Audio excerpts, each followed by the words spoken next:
Стотици пожарникари и вработени во ЦУК и ДЗСС на терен се гасне за се спаса трлата, куките и викендиците. Експертите пак веќе ги пребројуваат штетите.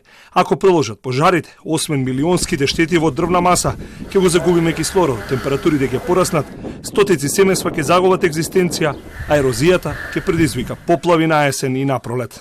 Она што е многу битно и со што се соочуваме и во Нагоричани и со поплавата во Стајковци, која што беше во пред неколку години, значи кога гори шумата, имаме оголен рид, и кога ридот е оголен и нема шума, пороите и поплавите се со огромен интензитет. Значи, штетите кои што ќе се претрпат после пожарот од порои и поплави се исто така огромни.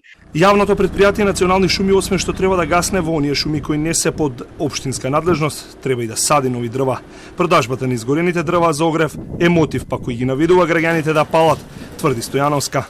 Тоа дрво се продаваше, не можам да тврдам дали се уште е тоа практика во македонски шуми, и се продаваше по пониска цена од реалното огревно дрво, па некогаш дури и тоа беше причина за локалното население да потпали определена шума, нели, за да добие огревно дрво по поевтина цена, што е, нели, апсурд. И секако, после тоа, она што ме прашавте, практично треба да се превземат веднаш мерки за санација и пошумување и подигање на нови насади кои што ќе допринесат кон поздрава животна средина. Да заборавиме на туризмот, ако навремено не се справиме со пожарите, апелира Стојановска.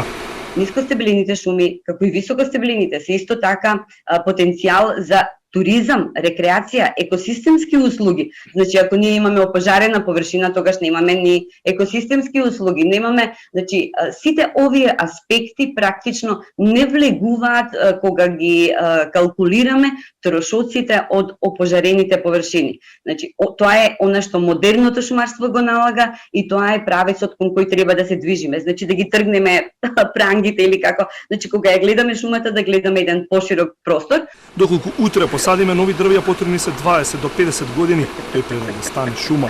За само неколку денови во земјата на различни локации изгореа неколку илјади хектари нискостеблеста и високостеблеста шума. Штета на која треба да се додаде и она од претходните години. Колку е важно да не ги предизвикуваме и навреме да ги гаснеме, уште поважно е изгорените предели веднаш да ги пошумуваме, е пораката од експертите до надлежните власти.